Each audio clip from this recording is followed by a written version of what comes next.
Hello Ranju, hello. हाँ जी, hello hello, good afternoon. Good afternoon. हाँ रंजू, आवाज आ रही है? क्या आ रही है? हाँ, तो तुम होस्ट बन गई हो, बस तुम अपनी क्लास शुरू कर सकती हो। और स्टूडेंट्स भी जुड़ गए हैं, है ना? एक सेकेंड। हाँ अभी, और स्टूडेंट्स अभी और जो लोग नहीं जुड़े हैं बच्चों, उनको जरा फोन करो। समरीन, सृष्टि, पूनम। जी मैम, कर रहे हैं मैम। Good afternoon ma'am. हाँ good afternoon. Good afternoon ma'am. Good afternoon ma'am. Poonam, Vidya, good afternoon.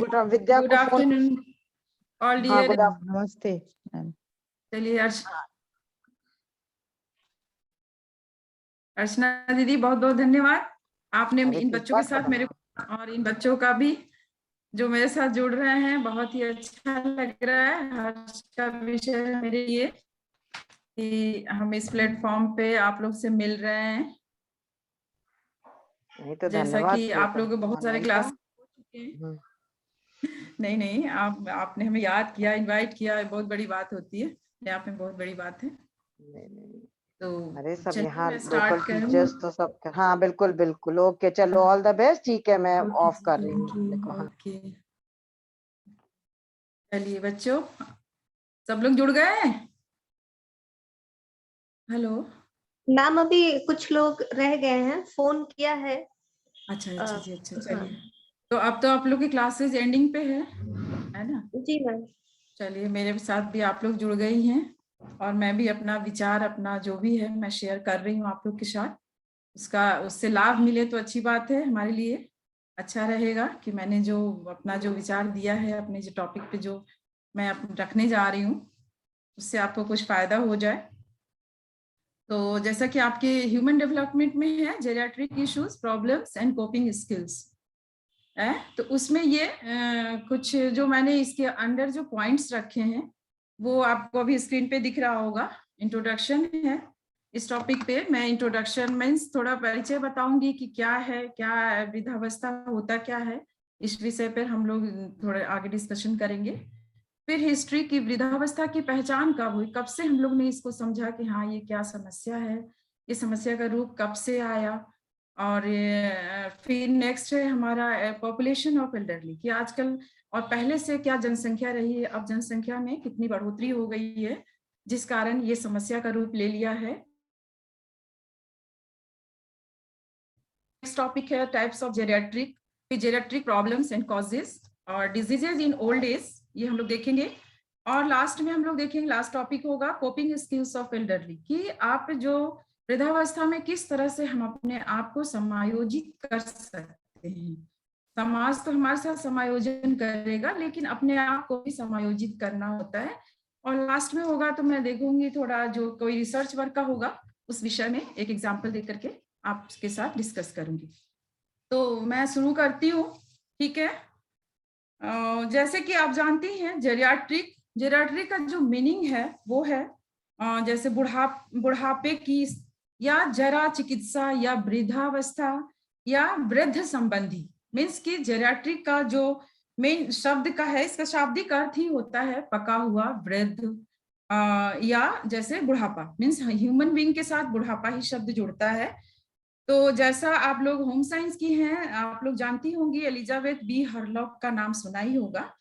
उन्होंने इसको वृद्धावस्था को एक पत्नोमुख अवस्था कहा है, साथ ही या दूसरा बाल्यकाल भी इसको कहा है। वृद्धावस्था को दूसरा बाल्यकाल भी उन्होंने ही कहा है। इसमें क्या होता है, इस अवस्था में व्यक्ति में कम शक्ति और प्रतिक्रिया की गति, मतलब कोई भी जब हम काम करते हैं उसके बदले फिर उस पर क्या रिएक्शन होता है, या बातों का या काम का, तो वो उस प्रतिक्रिया में क्या होता है, गति शिथिल हो जाती है।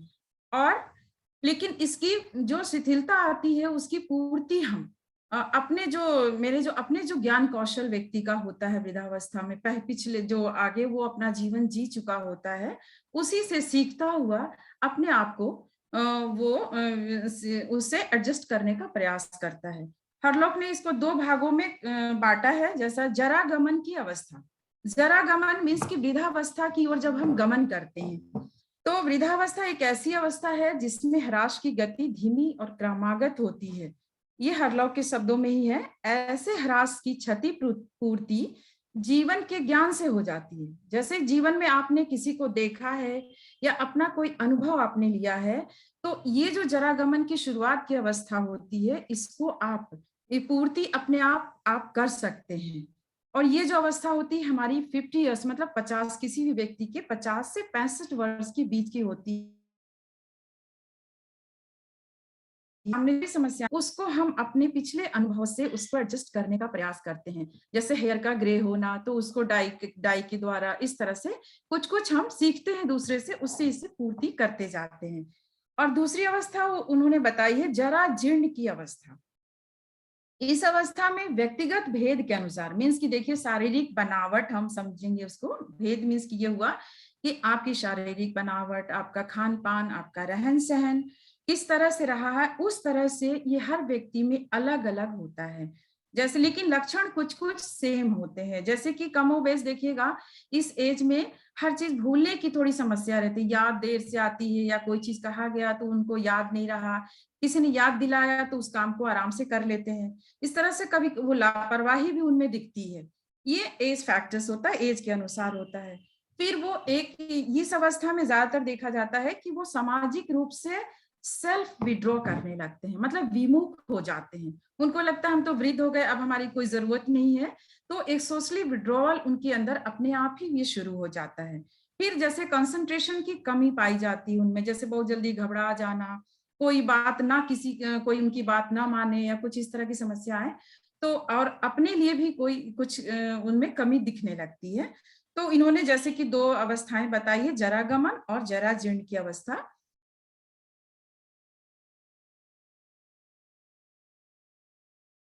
एक सेकेंड,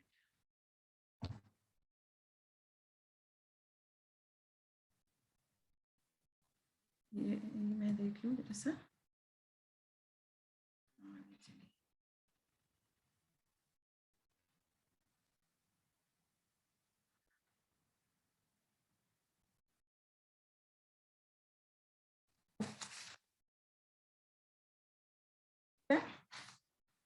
इस अवस्था में शारीरिक और मानसिक एवं हार्मोनल संबंधी कई परिवर्तन देखने को मिलता है। आप देखिएगा कि संसार का कोई भी जीव, सजीव या निर्जीव वस्तु है, वो सभी एक दिन वृद्ध होते हैं, चाहे ह्यूमन बीइंग हो, चाहे कोई भी संसार का चीज हो, जैसे कि चाहे वो लकड़ी हो, काष्ठ हो, या कोई पत्थर हो, कोई धातु हो, सभी में परिवर्तन देखने को मिलता है। इवन की कहा जाता है कि जो लकड़ी चाहे कोई धातु भी होता है, उसकी रेडियोधर्मिता का गुण भी मंद हो जाता है, और यही स्थिति वृद्ध होना कहलाता है। मनुष्यों में भी उम्र बढ़ना, शारीरिक और मानसिक परिवर्तन दिखाई पड़ता है, और ये एक जैविक बदलाव भी दिखाता है। कहने का मतलब है कि जैविक मीन्स की शारीरिक परिवर्तन आना शुरू हो जाता है। ये जो सामान्यतः आप देखेंगी वृद्धावस्था 60 वर्ष की आयु के बाद की अवस्था ही मानी जाती है। जनरली 60 के बाद देखिएगा गवर्नमेंट में भी रिटायरमेंट की बात कही गई है कि 60 के बाद 58 के बाद रिटायरमेंट रखी गई है, क्योंकि उनको इस अवस्था में शारीरिक मानसिक सभी तरह की दिक्कत आने लगती है। तो मीन्स कहने का है कि 60 से वृद्धावस्था की शुरुआत हो जाती है। परंतु यह ह्रास जो इसमें जो परिवर्तन दिखाई पड़ता है, सभी में अलग अलग दिखाई पड़ता है। किसी में देखिएगा कि 60 वर्ष से वृद्धावस्था शुरू हो जाता है, तो कुछ जो वृद्ध होते हैं वो 70 प्लस भी हो जाते हैं, फिर भी उनमें वृद्धावस्था की बहुत कम लक्षण दिखाई पड़ते हैं। जैसे बहुत ज्यादा बालों का व्हाइट नहीं होना, ग्रे, वो झुर्रियां कम पड़ना, इस तरह की सिम्टम्स सभी में अलग अलग दिखाई पड़ते हैं। कहने का मतलब है कि वृद्धावस्था यह सत्य है कि बुढ़ापा जो है वो 60 वर्ष के बाद ही प्रारंभ होता है, लेकिन इसकी जो अवस्था है वो मृत्यु है। मीन्स कि अंत जो है यह अंत मृत्यु हुई है, इसकी कोई फिर आगे कोई जीवन की शुरुआत नहीं है। कहने का मतलब है कि वृद्धावस्था जीवन की एक संध्या भी कहा गया, जीवन का संध्या भी है, क्योंकि यह जीवन का अंतिम पड़ाव भी होता है। आप लोगों ने देखा होगा, उसमें मानव विकास में पढ़ा होगा कि जैसे हरलॉक ने विकास की अवस्थाएं बताई हैं। आप देखिएगा, इसमें हमने आपको अभी शेयर किया है। जैसे जन्म पूर्व की अवस्था, आप सभी जानती हैं कि हमारी जन्म पूर्व की अवस्था, बीजावस्था, इसको हमें ज्यादा बताना नहीं है, पर हमने एक ले लिया है इसमें आप लोगों के लिए समझने के लिए। फिर है भ्रूणावस्था, गर्भावस्था है, जन्म के बाद की अवस्था देखिएगा शैशवावस्था हमारा है, बचपनावस्था, बाल्यावस्था, किशोरावस्था। इस तरह से देखिए प्रौढ़ावस्था को भी 2 वर्गों में बांटा गया है, प्रारंभिक और मध्यावस्था, जिसमें एज का डिस्ट्रीब्यूशन है देखिएगा अलग अलग है। वृद्धावस्था 60 के बाद, इसमें ये है कुछ मनोवैज्ञानिकों ने इसको अलग अलग तरह से बताया है, वो मैं भी आपको बताना चाहूंगी।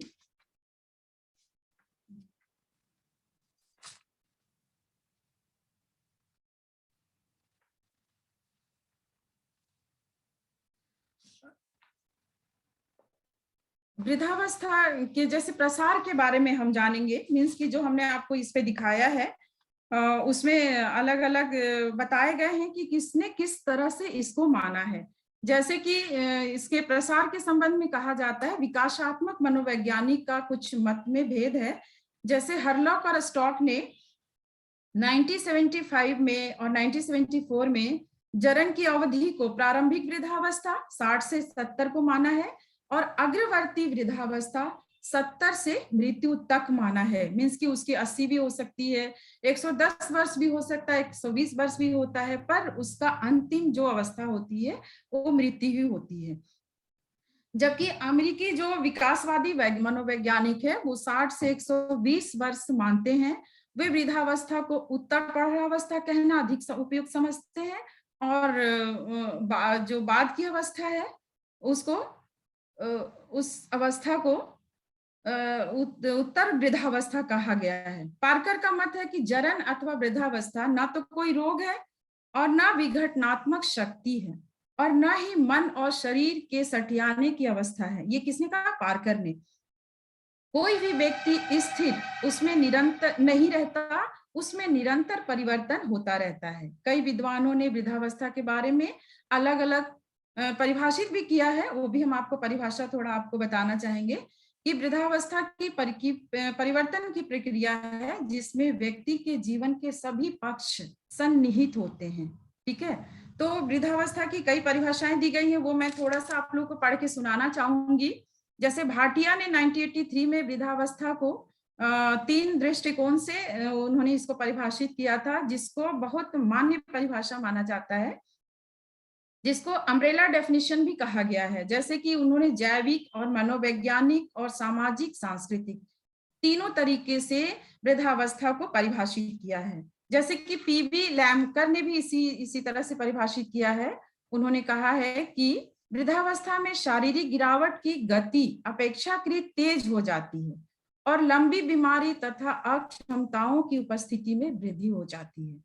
इस तरह से जीएल शर्मा आप लोग अपना देख लीजिएगा, हम आपको चाहेंगे तो आप नोट्स भी आपसे मैं शेयर आपको कर दूंगी, डेफिनेशन वगैरह वैसे आपको मिल जाएंगे, बुक्स में भी हैं और आप नेट का भी सहारा ले सकती हैं। वृद्धावस्था जीवन की शाम है, ये जीएल शर्मा हैं जिन्होंने 2015 में एक परिभाषा दी है, जिन्होंने उनकी एक बुक है सामाजिक मुद्दों पर उन्होंने दी है। वृद्धावस्था जीवन की शाम है, इस शाम को गहराने के साथ ही वृद्धावस्था से जुड़ी अनेक समस्याएं सर उठाने लगती हैं और जीवन की यह शाम बोझिल होने लगती है। परंतु वृद्धावस्था अपने आप में एक ऐसी बीमारी है जिससे उबर पाना इस उम्र में संभव नहीं हो पाता है। मीन्स कि कोई भी चाहे कि कितना भी हम ट्रीटमेंट करा ले अपनी, तो लेकिन वो वृद्धावस्था से उबर नहीं सकता। और ये इसको इस अवस्था को हम सभी ह्यूमन बीइंग को सामना करना ही पड़ता है। ठीक है, तो ये हो गया परिभाषा। आपको कभी जरूरत हो तो आप बताइएगा मेरे को पर्सनल कांटेक्ट करके। अब हम लोग थोड़ा सा ये पढ़ेंगे वृद्धावस्था, थोड़ा आपसे बात कर लें कि वृद्धावस्था के प्रकार के बारे में जनरली हम लोग नहीं जानते हैं, पर कई तरीके से वृद्धावस्था दिखाई पड़ता है, जिसको कुछ इस तरह से समराइज किया गया है। मैं आपको आपके सामने थोड़ा रखना चाह रही हूँ। जैसे है कि पहला है इसमें सार्वभौमिक वृद्धावस्था। सार्वभौमिक इसलिए कह रहे हैं कि ये वृद्धावस्था करीब करीब विश्व के सभी स्तर पर, सभी जगह, विश्व के सभी देशों में, सभी जगह ये वृद्धावस्था विद्यमान होता है, इसलिए इसे सार्वभौमिक कहा गया है। फिर होता है संभाव्य वृद्धावस्था। इसमें होता है उम्र बढ़ने के साथ साथ लोगों में बहुत सारी दिक्कतें या समस्याएं, जैसे कि सभी में नहीं दिखाई पड़ता, कुछ कुछ लोगों में ये दिखाई पड़ता है। जैसे कि शुरुआत हम लोग मानते हैं हेयर का ग्रे होना, या जैसे टाइप 2 डायबिटीज होना, ये वृद्धावस्था के लक्षणों में ही आता है। इसको हम लोग संभाव्य मीन्स कि आप में यदि डायबिटीज आपको हो रहा, टाइप 2 डायबिटीज हो गया, इसका मतलब कि आपका शरीर वृद्धावस्था की ओर जाने लगा है।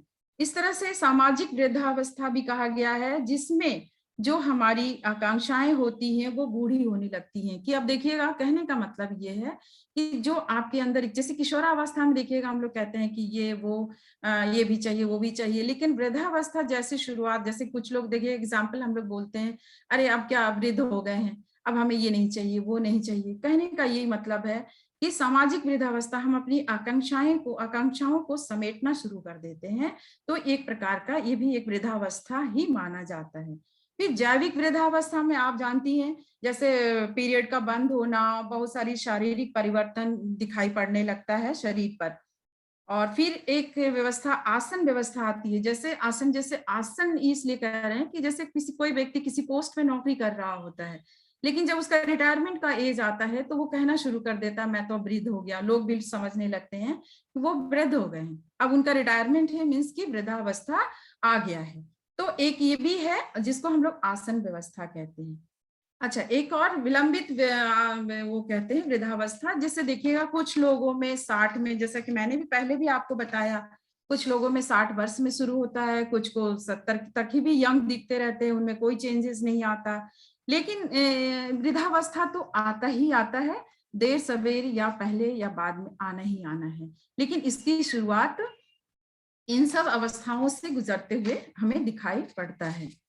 अब जैसे कि मैंने इसमें आपको दिया है हिस्ट्री कि वृद्धावस्था, ठीक है, पहले देखिएगा प्राचीन समय में वृद्धावस्था कोई समस्या तो थी नहीं, सब लोग अपने घरों में रहते थे और साथ में वृद्धों का भी जीवन मतलब जीवन गुजर जाता था, और वो अपने जैसे कहते हैं स्वर्ग जाना या जैसे भी हो, उसको ये मान करके परिवार के प्रत्येक सदस्य उस चीज को निभाता चला आ रहा था। लेकिन ये समस्या हमें लग रहा है कि ये कुछ सालों से या उसके पहले भी दिखाई दिया, लेकिन इसको मैंने थोड़ा सा कहीं से लिया है कि इसके इतिहास के बारे में, जैसा आपको स्क्रीन पे दिख रहा होगा कि इसका जैसे कहा जाता है, इसका औपचारिक विश्लेषण 1532 ईस्वी में मोहम्मद इब्न यूसुफ अल हरावी द्वारा अपनी पुस्तक एनुअल हयात में किया गया था, जिसे मध्यकालीन चिकित्सा और विज्ञान की इब्न सीना अकादमी द्वारा प्रकाशित किया गया था। यह पुस्तक मतलब मीन्स कि ये जो बुक है ये बुढ़ापे और उससे संबंधित मुद्दों पर आधारित है। मुद्दे मीन्स कि हम लोग आज यही डिस्कस कर रहे हैं, जेरिएट्रिक इश्यूज। तो वृद्धों के जो मुद्दे हैं वो देखिएगा उस समय भी लिखा गया था, पर इसकी पहचान नहीं हुई थी। ठीक है, किसी ने कुछ पहचाना होगा तो इसको लिख दिया होगा। और ये एक यूनानी मेडिसिन है, आपके अलीगढ़ मुस्लिम यूनिवर्सिटी में थे, उन्होंने इसके 2007 में हकीक सैयद जियुल रहमान ने इस पुस्तक की पांडुलिपि का संपादन और अनुवाद किया था। इस संपादित पुस्तक में 500 साल पहले लेखक ने जो मैंने वो बताया आपको, उसमें उसने 500 साल पहले ही इस बात को लिख दिया था, इस बारे में आहार, पर्यावरण और वृद्धावस्था में घरेलू स्थितियों सहित सभी प्रकार के व्यवहार और जीवन शैली कारकों पर चर्चा की है। ठीक है, लेकिन उन्होंने इस वृद्धावस्था के बारे में लिखा था, पर ये कोई समस्या नहीं लिखा इन्होंने कि क्या समस्या है इसकी। लेकिन अब जो ये समस्या, आप लोग एक बात हम यहाँ बताना चाहेंगे आपको कि समस्या, कोई भी समस्या कब रूप ले लेता है, जब समाज में कोई भी विसंगतियां या कोई भी बात जब बड़े स्तर पे दिखाई पड़ने लगता है। जैसे पहले क्या था कि कुछ कुछ घरों में लोग जैसे पारिवारिक जीवन आराम से गुजर रहा होता था, कहीं कुछ नहीं था। लेकिन आप देखिएगा आधुनिक समाज में ये अब ज्यादा दिखाई देने लगा है। तो जब हम कहते हैं कि जब कुछ चीजें बड़े स्तर पर दिखाई देने लगे तो वो एक समस्या का रूप ले लेती है। जब समाज में हर जगह जैसे बुराई होने लगे या कुछ जैसे दिखना शुरू हो जाए, उसी तरह से मिलती जुलती समस्याएं, तो वो एक सामाजिक समस्या का रूप ले लेती है। इसी तरह से वृद्धावस्था जो है एक सामाजिक समस्या का रूप ले चुका है समाज में। लेकिन कहने का मतलब है कि ऐसा कुछ नहीं है। पहले के जो प्राचीन समय में हम देखते थे कि इनकी बहुत ही सम्मानित स्थिति हुआ करती थी वृद्धों की, लेकिन आजकल हर समाज में, चाहे वो निम्न आर्थिक वर्ग का हो या वो उच्च आर्थिक वर्ग का हो या गांव का हो या शहर का हो या किसी भी स्थिति में हो, सभी जगह ये समस्याएं देखने को मिल रही है। मतलब विश्व के हर क्षेत्र में आपको दिखाई पड़ेगा कि इस तरह की समस्याएं सामने आ रही हैं वृद्धावस्था पे। अब देखिएगा जरा सा, मैं इस पे देखना चाहूंगी आप लोग को जनसंख्या के बारे में। रिसेंट जब भी आप कोई रिसर्च करेंगी तो रिसेंट जनसंख्या जरूर आप ध्यान दीजिएगा। मैंने इसको थोड़ा लिया है 2011 के अनुसार। जैसे कि इसमें है जनसंख्या 2011 के अनुसार भारत में, विश्व की हम अभी नहीं बात कर रहे हैं, भारत की बात कर रहे हैं, जिसमें 2011 में कहा गया था कि 104 मिलियन बुजुर्ग 60 वर्ष या उससे अधिक आयु के हैं, जिसमें 53 मिलियन महिलाएं हैं और 51 मिलियन पुरुष हैं। ग्रामीण क्षेत्रों में यह 71% पे है और शहरी क्षेत्रों में यह 29% है। संयुक्त राष्ट्र जनसंख्या कोष, ठीक है, और हेल्पर्स इंडिया, ये संस्थाएं हैं जो टाइम टू टाइम कुछ कुछ जारी करते रहती है इससे संबंधित। तो उसने जारी किया, उनके अनुसार 2026 तक वृद्धों की संख्या बढ़कर 173 मिलियन होने की उम्मीद है। उन्होंने ये कहा है ये हमारे लिए बहुत बड़ी समस्या आने वाली है अगला जनरेशन के लिए। इसीलिए हमें अभी इस तरह की टॉपिक्स पे विचार करना चाहिए, इस पे बहुत सारे रिसर्च करने की जरूरत है और समाज में सुधार बदलाव लाने की जरूरत है। जैसे कि आपको हम बताएं कि वृद्ध जनसंख्या की बढ़ने का कारण क्या हो सकता है। जैसे कि कारण हमने दिखाया है आपको, इसमें स्लाइड्स में होगा, तो हमने आपको पढ़ा दिया। इसमें जैसे कि कारण हो सकता है जनसंख्या बढ़ने का, वृद्ध जनसंख्या बढ़ने का कारण क्या हो सकता है। पहला है, जैसे हमने अपने को पॉइंट वाइज लिखा है, रखा है, तो जैसे है आप्रवास। आप्रवास मीन्स होता है कि लोगों का उन क्षेत्रों में गमन करना जहां के वे मूल निवासी नहीं होते हैं, जैसे कि गांव से शहर की ओर पलायन करना, ठीक है। इसी तरह से अन्य क्षेत्रों से, जैसे कि युद्ध होता है, जैसे अभी आप देख रहे होंगे यूक्रेन में युद्ध हो रहा है, तो वहां से भी बहुत सारे जो बॉर्डर किनारे के लोग हैं वो पलायन कर जाते हैं अपने जीवन के बचाव के लिए। इसी तरह से हर कंट्री का जो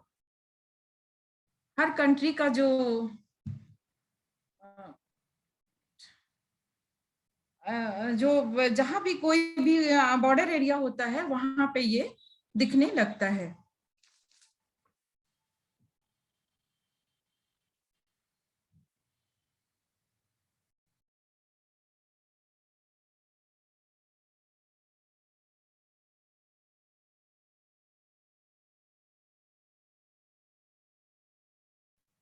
मीन्स इससे जनसंख्या में वृद्धि होती है, वृद्ध जनसंख्या। यहाँ देख, दूसरा है लंबी जीवन प्रत्याशा। आप देखेंगे कि जिससे क्या होता है, पहले आप प्राचीन समय में देखती होंगी कि हर किसी का उम्र 60, 65, 70 तक होते थे। बहुत रेयर कोई 70 इयर्स तक या 80 इयर्स तक सरवाइव कर पाता था, क्योंकि उनका मुख्य एक ही व्यवसाय हुआ करता था। जैसा आप जानती हैं कि हमारा देश जो था वो कृषि प्रधान देश था, सभी लोग कृषि कार्य ही करते थे करीब करीब। तो लेकिन जैसे जैसे मेडिकल साइंस डेवलप हुआ, मेडिकल साइंस में तरक्की हुई, बहुत सारी चीजें डेवलप हुई, उससे क्या हुआ कि लंबी जीवन, लोगों की जो आयु है वो लंबी होने लगी। और दूसरा कारण इसमें ये हुआ कि जनसंख्या नियंत्रण नियंत्रण कार्यक्रम चलाया गया, जिससे जनसंख्या, तो ये दो कंडीशन में होता है, या तो वृद्धों की संख्या, वृद्धों की जो उम्र है वो लंबी होती है, और दूसरा है कारण कि जन्म दर का कम होना, इससे भी वृद्धों की संख्या में वो बढ़ोतरी होती है। तीसरा है, ठीक है, दूसरा मृत्यु दर का कम होना, ठीक है, जैसे कि उम्र बढ़ने के साथ जैसे एक पैटर्न बना हुआ है कि जीवन लेना और मृत्यु को प्राप्त करना, ये हमारे ह्यूमन बीइंग का शायद ये भी नेचर है एक, जिससे, लेकिन जब इस तरह की बातें होती हैं, जैसे मृत्यु दर में कमी, कम जन्म दर, उससे भी ये जनसंख्या बढ़ती है। जन्म के तुलने में मृत्यु दर का कम होना, ये भी एक कारण है कि जन्म के कारण भी। अब इंडिया में देखिएगा, जनसंख्या के विषय में भी थोड़ा ये देखेंगे कि किस तरह से, कहाँ पे जनसंख्या कैसे बढ़ती है, किसकी आयु ज्यादा कम होती है, इसका भी कहीं थोड़ा वो है, रेशियो है। जैसे 1950 की जनगणना के आधार पर जो आया है रिपोर्ट, उसमें देखा जा रहा है कि वृद्धों की जनसंख्या क्या थी, 60 वर्ष से 10% से भी कम लोग थे। 60 वर्ष के आयु से ऊपर की जनसंख्या जो थी वो 10% से कम थी। इसके बाद जैसे जैसे स्वास्थ्य से संबंधित सुविधाएं बढ़ने लगी, तो देश में जीवन अवधि भी बढ़ने लगा लोगों का, जैसे 60 के बाद 65, 70, इस तरह से।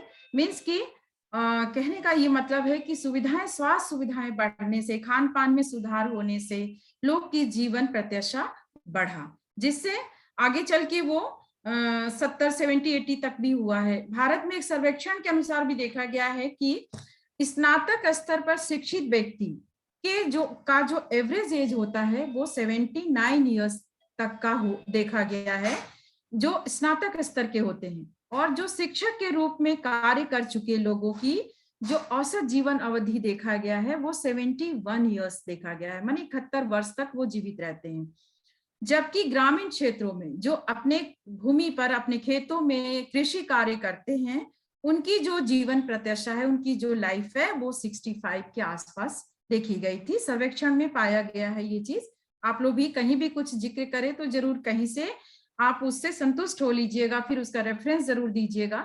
तो इस तरह से देते हुए इसमें ये देखा गया कि जो ग्रामीण क्षेत्र में रहते हैं वो 65 ईयर्स तक जीवित रहते हैं।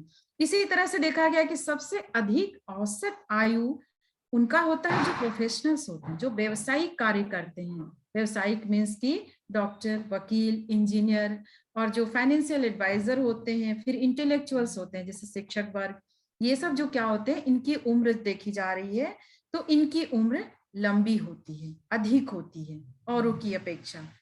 ठीक है, कहने का मतलब है, आप देखिए ये जो समस्याएं आई हैं हमारे सामने, बुढ़ापा, वृद्धावस्था की समस्या, इसको संयुक्त राष्ट्र संघ द्वारा भी अनुभव किया गया है। आप जानती हैं यूनाइटेड नेशंस के बारे में सभी लोग जानते हैं कि उनका क्या रोल होता है। वो हर फील्ड में, स्वास्थ्य के फील्ड में और बीमारियों के फील्ड में, युद्ध, बहुत सारी चीजें, वो उनका अपना अपना एक ब्रांच है, जिसमें उन्होंने ये भी देखा कि वृद्ध जनों की उपयोगिता और उनकी समस्याओं को ध्यान में रखते हुए वर्ष 99 में वृद्ध जनों के लिए अंतर्राष्ट्रीय विश्व वर्ष घोषित किया गया था, अंतर्राष्ट्रीय वर्ष, जिससे इसका मेन उद्देश्य यही होता था कि जो भी वृद्धों की समस्या है किसी भी देश में, किसी भी जगह, किसी भी स्थान पर, उनकी समस्याओं के प्रति लोगों में जागरूकता पैदा हो, लोग उनकी समस्याओं को समझें, उनसे सहानुभूति रखें और उनके लिए बहुत सारे उनके लिए कार्य करें। मीन्स की जिससे उनकी जीवन आराम से जीवन कट सके और उनको एक सम्मानित स्थान मिल सके। इसके लिए सन 99 में जैसा कि मैंने बताया अंतर्राष्ट्रीय वर्ष घोषित किया गया। टाइम टू टाइम संयुक्त राष्ट्र संघ ये करते रहता है इस तरह से, जहां भी जो इस तरह की समस्याएं, चाहे बालिका दिवस हो, चाहे कोई भी समस्या हो, उसके लिए ये इस तरह से कार्य करते रहता है। फिर है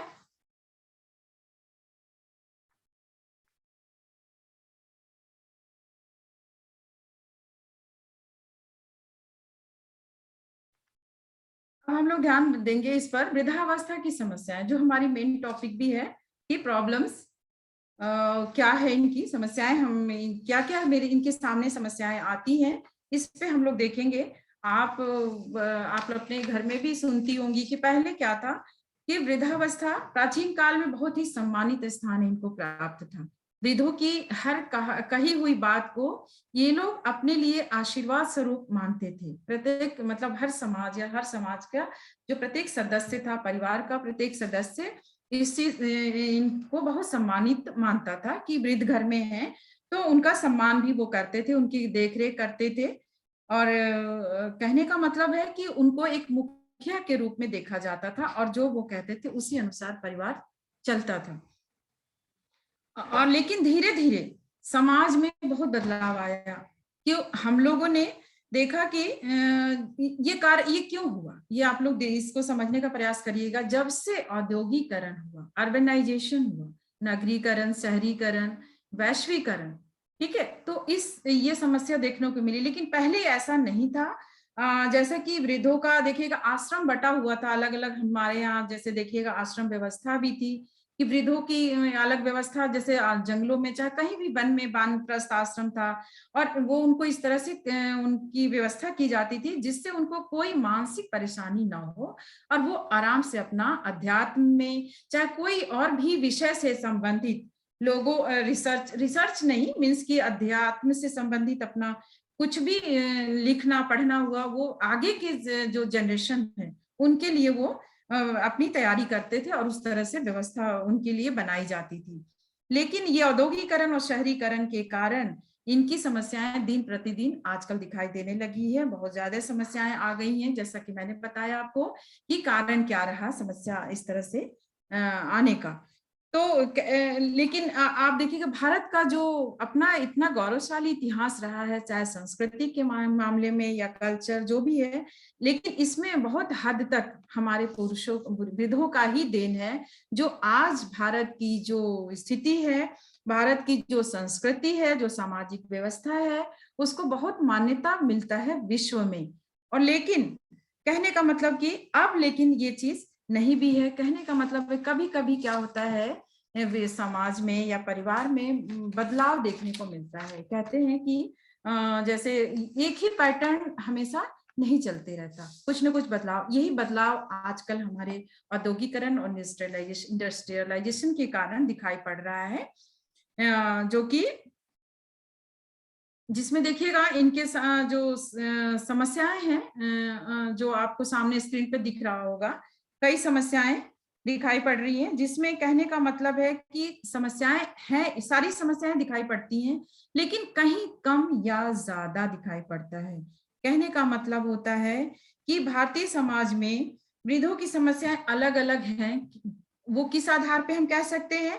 आयु के आधार पर सबकी समस्याएं अलग अलग होती हैं कि किसी को कम या किसी को देखिएगा 50 साल में, जैसा मैंने पहले भी बताया आपको कि 50 साल में, किसी को 60 साल में, किसी को 55 साल में, कभी कभी आजकल आप देखती हैं कि 40 इयर्स पे भी लोग को डायबिटीज, टाइप 2 डायबिटीज, हाइपरटेंशन, इस तरह की चीजें दिखने लगती हैं।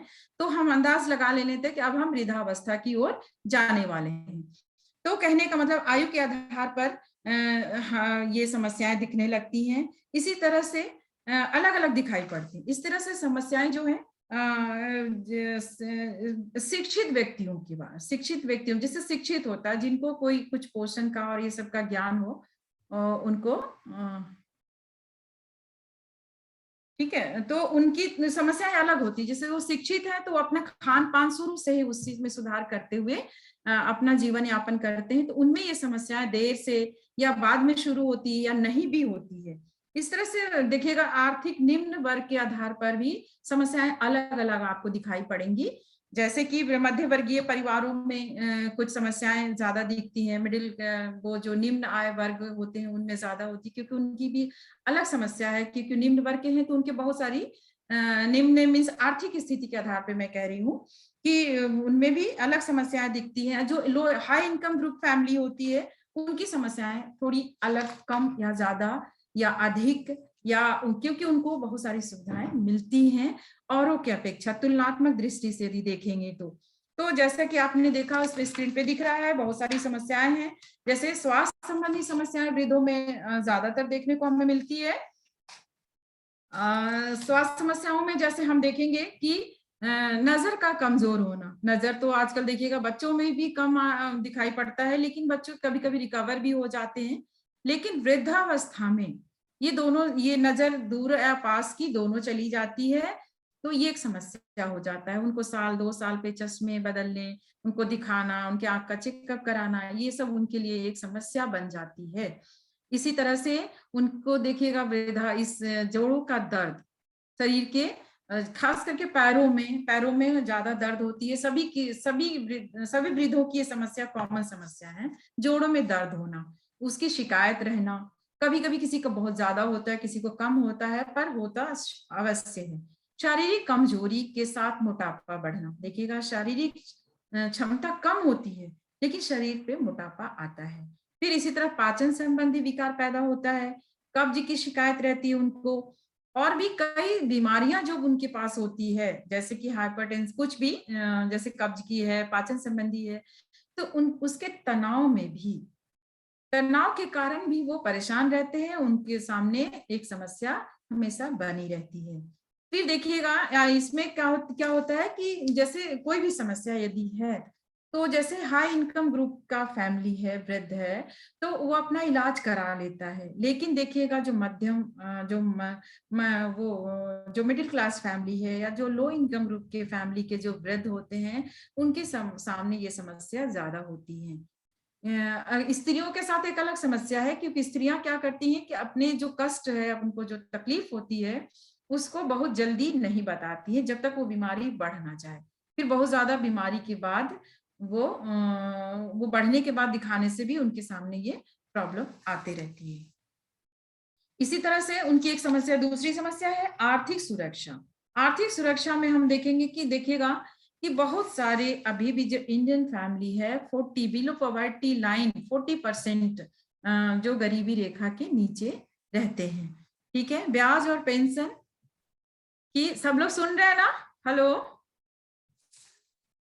हेलो बच्चे, जी ma'am, yes ma'am, yes ma'am. सो तो नहीं गए आप लोग?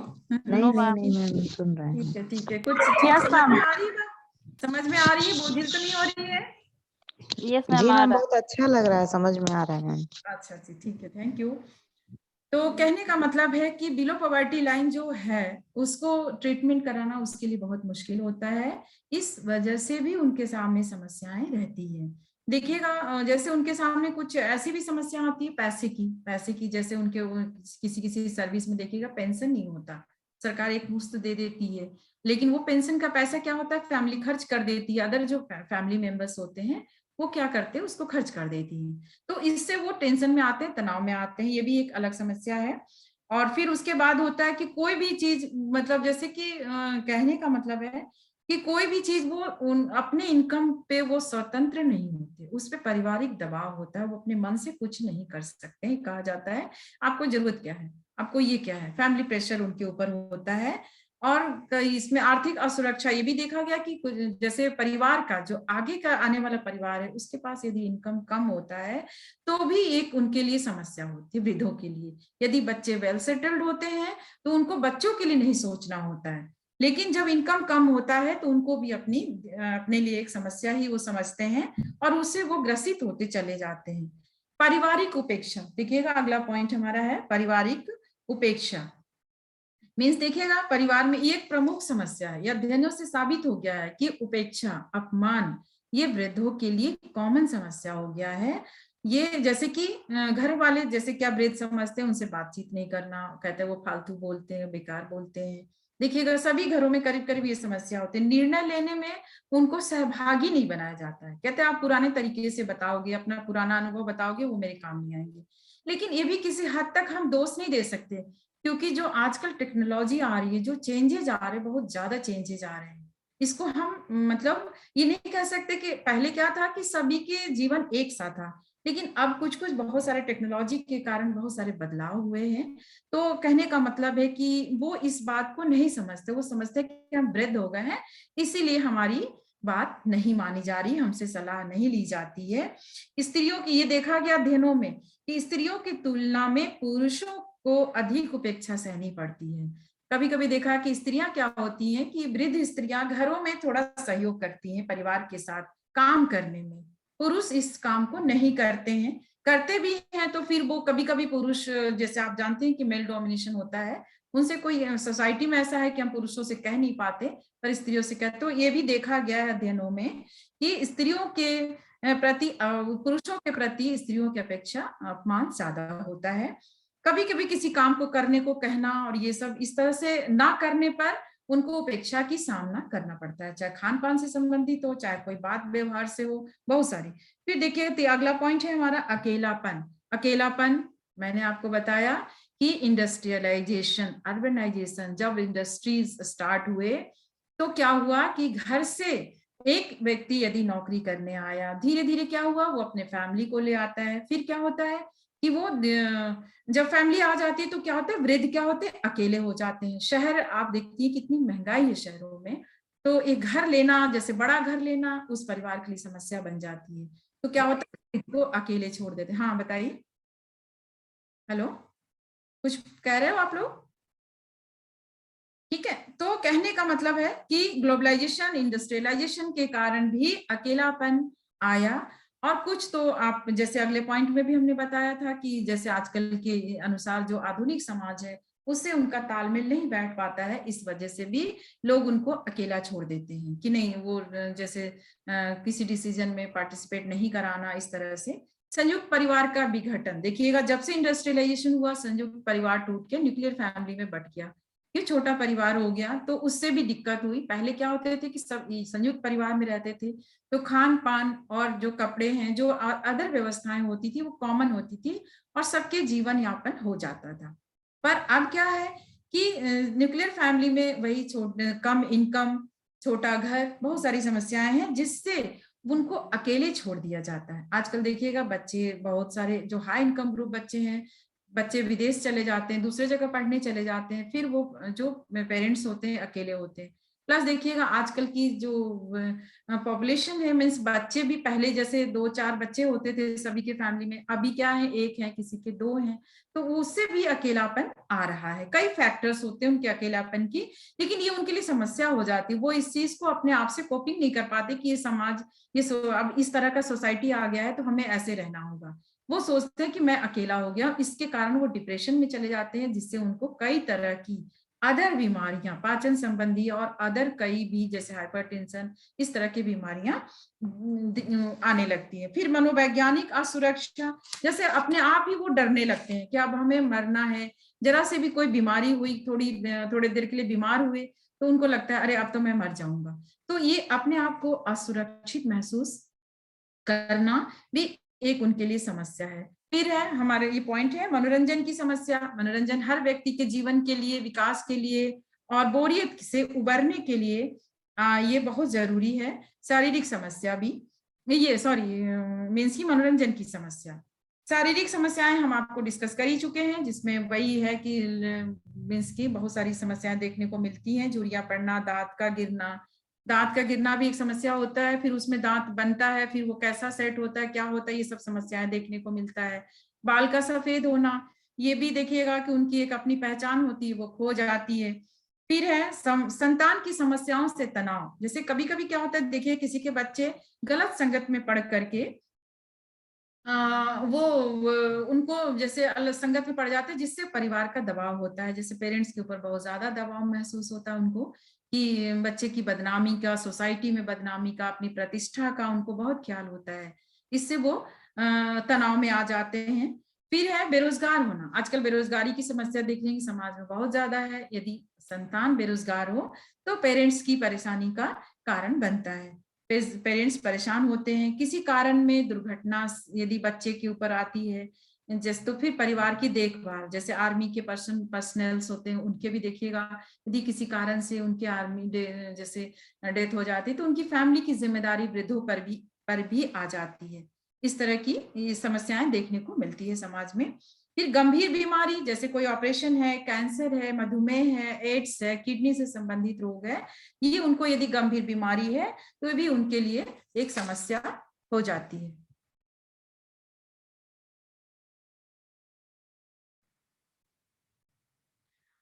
शारीरिक विकलांगता ये अपने आप में है, जैसे किसी कारण से आ गया, जैसे कोई आर्मी का भी इंसान है, आफ्टर वॉर के दौरान या कभी अपाहिज हो जाता है, दिव्यांग हो जाता है, विकलांग हो जाता है, तो वृद्धावस्था उसके लिए एक समस्या बन जाती है। चाहे उसको बहुत पैसा मिले, चाहे जो भी गवर्नमेंट उसके लिए करे, पर एक समस्या होती है। तो विकलांगता भी एक समस्या हो गई। फिर है कुछ कुछ जैसे कभी कभी मंद बुद्धि के हो जाते हैं, कभी क्या होता है कि आंखों की रोशनी चली जाती है, तो इस तरह की समस्याएं इनको विकलांगता की श्रेणी में हम रखते हैं और ये इनके लिए बहुत बड़ी समस्या होती है। वृद्धावस्था कहा गया है कि वृद्धावस्था अपने आप में एक रोग है और उसके अतिरिक्त यदि शारीरिक रोग हो जाता है तो उस वृद्धावस्था की तो बात ही नहीं करिए, वो फिर उनके लिए जिंदगी दुभरी हो जाती है। फिर जैसे मौत का भय, देखिएगा वृद्धों में हमेशा मौत का भय समाया रहता है कि अब ये होगा तो अब मेरी मृत्यु हो जाएगी, मैं मर जाऊंगा, ये हो जाएगा, वो हो जाएगा, इस तरह की बातें देखने को मिलती है। फिर क्या है, नई पीढ़ी के साथ सामंजस्य, कहने का मतलब है कि वो क्या करते हैं, नई पीढ़ी आजकल न्यू जनरेशन देखिएगा, जो कपड़े से लेकर के शारीरिक कुछ भी देखिएगा बहुत ज्यादा चेंजेज है। मतलब कहने का मतलब सोसाइटी में बहुत ज्यादा चेंजेज आ रहे हैं, खान पान, रहन सहन और जैसे एजुकेशन, बहुत सारी चीजों में बदलाव आ रहा है। तो कहने का मतलब है कि वो सामंजस्य नहीं बना पाते हैं, चाहे अपने बहू से, चाहे अपने ग्रैंड चिल्ड्रन से, उनको समस्या आती है। फिर इसी में आता है आधुनिक परिवेश। आधुनिक परिवेश मीन्स आप देख रही हैं जो हमारा रहन सहन है, जैसे अभी भी देखिएगा बहुत वृद्ध है, वो कहते हैं एसी बेकार है, कूलर बेकार है, उनको नेचुरल प्राकृतिक हवा ही अच्छी लगती है। लेकिन जैसे उसका एक जनरेशन आगे आता है तो उसको वो चीजें ठीक लगने लगती है। तो ये तो बहुत ज्यादा चेंज सोसाइटी में भी देखिएगा, बहुत ज्यादा मिक्सिंग है। ये नहीं कि एक सोसाइटी है उसी सोसाइटी के लोग एक दूसरे के घर में आते हैं, जैसे बहू कहीं और की है, बेटा कहीं और का है, तो इस तरह से समाज में बहुत ज्यादा बदलाव देखने को मिलता है, जिससे आधुनिक परिवेश जो पार्टी है, देखिएगा आजकल क्या है, फूड का बहुत सारी चीजें बदल गई हैं, हमारी घरों में खाना कम बनने लगा है, हम पैकिंग फूड और फास्ट फूड की तरफ बहुत ज्यादा भागने लगे हैं। रेस्टोरेंट कल्चर आ गया है जिसमें डिस्को पार्टी, किसी तरह की टी पार्टी, इस तरह में लोग व्यस्त रहते हैं आजकल की आधुनिक जो आजकल सोसाइटी है। तो ये वृद्धों के लिए एक समस्या हो जाती है, क्योंकि उनकी अवस्था होती नहीं, वो उसमें शामिल नहीं हो सकते, उनके टाइम पे इस तरह की कोई व्यवस्था नहीं थी, तो वो इस चीज से अपने आप को सामंजस्य नहीं बना पाते हैं, उनको समस्याएं आती रहती है इस तरह की। फिर है सामाजिक समस्या में चोरी। देखिएगा जो वृद्ध दंपति होते हैं, अकेले रह रहे होते हैं, चाहे हस्बैंड वाइफ होते हैं, चाहे अकेले होते हैं, एक सामाजिक समस्या। हाँ जी मैम, शायद स्लाइड नहीं बढ़ रही है। अच्छा अच्छा जी, एक मिनट मैं देखती हूँ, अभी थोड़ा सा मैं इसको बुलाती हूँ।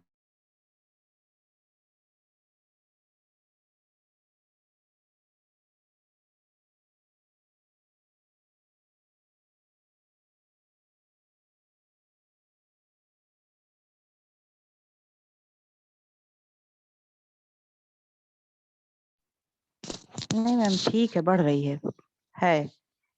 ये आप सामाजिक समस्या में चोरी टॉपिक पढ़ा रही हैं, ये है।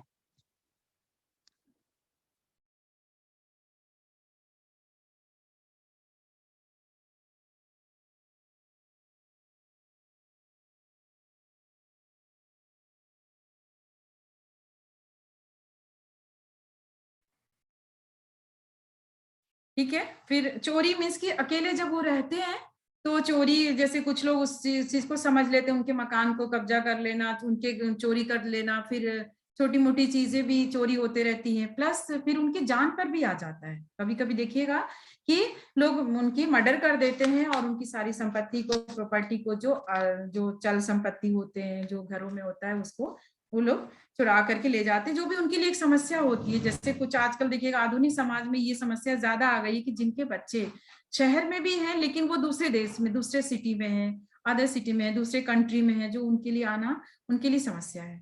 तो ये समस्या उनके लिए, वृद्धों के लिए एक बहुत बड़ी समस्या होती जा रही है। और दूसरा इसके आगे भी है, हमने जो लिखा है वो है जैसे अपमान, ये हमने डिस्कस कर दिया। दुर्घटना, यदि किसी को कोई दुर्घटना हो जाती है अचानक से, जैसे विकलांगता आ जाती है। आतंकवाद देखिएगा, आप इमेजिन करिए कि कोई भी ऐसा स्टेट है चाहे कहीं भी जहां आतंकवाद बहुत ज्यादा है, वहां के वृद्धों की क्या स्थिति होती होगी, जहाँ बहुत सारी समस्याएं वहां पे बच्चों से संबंधित, बच्चे से मर्डर हो जाता है, घर उड़ा दिए जाते हैं। तो कहने का मतलब है कि आतंकवाद भी वृद्धों के लिए एक समस्या बनी हुई है। परावलंबन की भावना की समस्या, मीन्स कि देखिएगा वृद्धावस्था जैसे शुरू होती है, रिटायरमेंट के बाद भी चाहे जैसे भी वृद्ध उनको लग जाता है कि वृद्ध है, तो उनको लगता है कि अब हम क्या है, दूसरे पे निर्भर होने वाले हैं। ये भावना से वो उबर नहीं पाते और धीरे धीरे वो समस्या उनके लिए बन जाती है, जो उनके शारीरिक आंतरिक वो दिखाई पड़ने लगता है, जिससे उनको हाइपरटेंशन, तनाव, डायबिटीज, इस तरह की बीमारियां देखने को मिल जाता है। नहीं भी है तो भी तनाव के कारण, देखिएगा मधुमेह में कारण एक वो भी पढ़ाया जाता है होम साइंस में कि तनाव कारण है, मेन कारण है डायबिटिक ब्लड प्रेशर होने का। तो वृद्धावस्था में वैसे भी शारीरिक परिवर्तन, अंतर हार्मोनल परिवर्तन होते हैं, तो इस वजह से भी, और तनाव के कारण परावलंबन में दूसरे पे जैसे निर्भर होना, मीन्स कि आर्थिक रूप से निर्भर होना और शारीरिक रूप से भी निर्भर होना, वो इस चीज को, जबकि ये सभी को पता है कि वृद्धावस्था सभी की आनी है, मेरे पास भी सभी को आना है, तो इस भावना से उबरने की जरूरत है, लेकिन ऐसा नहीं होता है, वो उस चीज से ग्रसित हो जाते हैं। मन में दूसरे पर निर्भर होने का डर, वही चीज है। अच्छा, एक है पॉइंट, परिस्थिति की भूमिका, परिस्थिति एवं भूमिका में संघर्ष। कहने का मतलब है इसमें हम ये देखेंगे कि जो उनकी, जैसे कोई अधिकारी वर्ग होता है तो उसको क्या होता है, बहुत सारी सुविधाएं मिली हुई होती हैं, चाहे जैसे क्वार्टर हो, घर हो, बंगला हो, बहुत सारी चीजें मिलती हैं उनको। लेकिन जब वो आफ्टर रिटायरमेंट, जैसे उनके मतलब कहने का मतलब कि वृद्धावस्था के आने से पहले की स्थिति उनकी जो थी और उसके बाद की स्थिति में उनमें बहुत अंतर आता है, क्योंकि वो उस चीज से उसकी आदी हो चुके होते हैं। फिर आफ्टर रिटायरमेंट उनको एक छोटे घर में रहना होता है, उनको बहू के साथ रहना, उनको बेटे के साथ रहना होता है। ये एक समस्या है, इससे वो बहुत संघर्ष करते रहते हैं, उसी के बीच में सामंजस्य स्थापित करने की कोशिश किया जाता है, पर वो एक समस्या है, ये दिखाई पड़ता है लोगों में, क्योंकि सरकार भी बहुत सारी व्यवस्थाएं अपनी वापस ले लेती है। जो हम पद वहां पर, जो हमें पहले सम्मान मिलता था, वो सम्मान आफ्टर रिटायरमेंट या वृद्धावस्था में नहीं प्राप्त होती है, तो ये एक समस्या बन जाता है वृद्धों के लिए। वृद्धजनों की समस्या का कारण देखिएगा, कारण तो हमने पहले ही बताया आपको कि इंडस्ट्रियलाइजेशन आप लिख सकती हैं, अर्बनाइजेशन, शहरीकरण, औद्योगिकरण, वैश्वीकरण। इसी कारण देखिएगा संयुक्त परिवार का विघटन हुआ, सबसे बड़ा कारण है संयुक्त परिवार का विघटन। संयुक्त परिवार में क्या होता है कि कोई ना कोई फैमिली घर में होता था, बच्चे होते थे, वो धीरे धीरे सब एक जैसे मनोरंजन की सुविधा, खाने पीने की दिक्कतें नहीं आती थी, सब एक साथ बैठ के खाते थे, जिससे मानसिक तनाव नहीं होता था, मानसिक वातावरण सभी के लिए एक सा रहता था। लेकिन जैसे संयुक्त परिवार का विघटन एक मेन कारण है, न्यूक्लियर फैमिली का ज्यादा हो गया, जिसमें लोग भौतिकवादी सुविधाओं की ओर भागने लगे, मीन्स की सुविधाएं सब कुछ चाहिए पर घर में जगह नहीं है, तो ये भी एक देखा जा रहा है, कारण ये है। ठीक है, फिर नए पुरानी पीढ़ी के बीच फासला। अब देखिएगा जनरेशन गैप हम लोग बोलते हैं कि जनरेशन गैप है, लेकिन अभी तो हमें लग रहा है कि पहले कहा जाता होगा, लेकिन अब तो बहुत ज्यादा चेंजेस आने की वजह से, जैसे हमारे पेरेंट्स भी यदि पढ़े लिखे हैं, हम लोग भी पढ़े लिखे हैं, लेकिन ऐसा नहीं है, वो कुछ ना कुछ टेक्नोलॉजी है, कुछ व्यवस्थाएं हैं, जिसके कारण नई और पुरानी पीढ़ी के बीच फासला बनता चला जा रहा है, जिस कारण ये समस्याएं उत्पन्न हो रही हैं। धन का महत्व, पहले देखिएगा धन का इतना महत्व नहीं था, धन सभी को मिल जाता था, एक अर्निंग हो जाती थी, पहले जो यंग है भाई वो अर्न कर लेता था, पुरानी जो प्रॉपर्टी पहले की जो पूर्वजों की प्रॉपर्टी थी वो ट्रांसफर हो जाती है।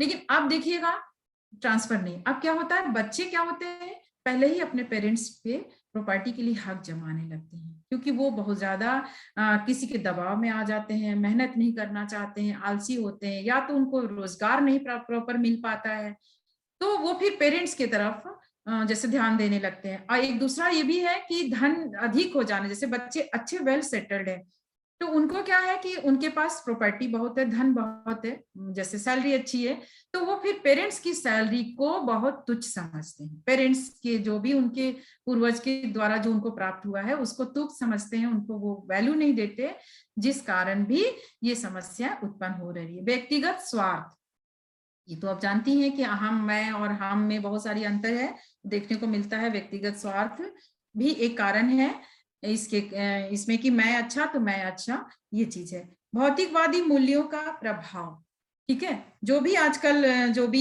जो समाज में डेवलपमेंट हो रहा है, जो भी है, उसके प्रभाव परिवार में बहुत जल्दी दिखाई देने लगता है। जैसे कि एक एग्जांपल आप ले सकते हैं, जैसे फूड कल्चर है, रेस्टोरेंट कल्चर है, तो क्या होता है उसके जो हमारे घर के जो वैल्यू हुआ करते थे कि हम पौष्टिक खाते हैं, स्वच्छ खाते हैं, मीट खाते हैं, तो ये सब इसकी तुलना में हम देखते हैं कि अब हमें लगता नहीं, बाहर के ही लोग अच्छा बना रहे हैं, वही खाना चाहिए। और भी कई चीज हैं जिसके जो हमारे जो वैल्यू होते थे, परिवार का एक वैल्यू होता था, उस पे वो प्रभावित करने लगा है।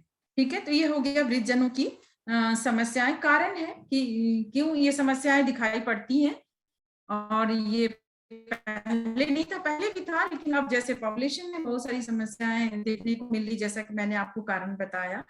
आगे है वृद्धावस्था में होने वाले विभिन्न प्रकार के रोग, वो भी है, थोड़ा हम लोग इसको भी डिस्कस कर लें। जैसे कि देखिएगा, होने वाले विशेष रोग हैं। वृद्धावस्था अपने आप में एक रोग है, लेकिन कुछ रोग जो होता है, जैसे कि हार्ट से संबंधित रोग, हार्ट से देखिएगा डिफरेंट टाइप्स के रोग हैं हार्ट से संबंधित। फिर है डायबिटीज में भी कई आ गए, टाइप 2, टाइप, कभी देखिए एक एज आता है जिसमें डायबिटीज कंट्रोल ही नहीं होता, उसके इफेक्ट किडनी पे, बहुत सारी चीजों पे देखने पड़ती है। ये जो डायबिटीज, कुछ ऐसे रोग हैं जिसमें अधिक खर्च आता है, मीन्स की आर्थिक बजट बहुत ज्यादा इसमें लगानी पड़ती है, जिससे ये समस्या बनी रहती है फैमिली में, और जैसे फैमिली उसको ध्यान नहीं देता, जिससे मानसिक दबाव वृद्धों में देखा गया है। फिर है गठिया, जैसे जोड़ों से संबंधित रोग, देखिएगा वो कॉमन है, और ये बाद में कभी कभी तो बहुत ही ज्यादा प्रॉब्लम करता है, जैसे गठिया में यूरिक एसिड का बढ़ जाना, ये तो बहुत सारे कारण है, वो तो अलग अलग रोग जब आप पढ़ेंगी तो उसमें हम लोग इसको देखेंगे। लेकिन जोड़ों के दर्द, गठिया रोग, ये कॉमन है, लोगों में बहुत ज्यादा देखा जा रहा है। कैंसर भी देखिएगा, बहुत इसमें बहुत खर्च करने होते हैं कैंसर पे, यदि इसका इलाज भी बहुत महंगा है। अब तो सरकार बहुत सारी सुविधाएं दे रही है सभी को, गवर्नमेंट और प्राइवेट सेक्टर्स में भी, और तमाम संस्थाएं भी इस कैंसर पे काम कर रही हैं, लेकिन तो भी ये एक समस्या बना हुआ है, एक बहुत ही बड़ी समस्या होती है फैमिली के लिए भी, और उस व्यक्ति के लिए भी।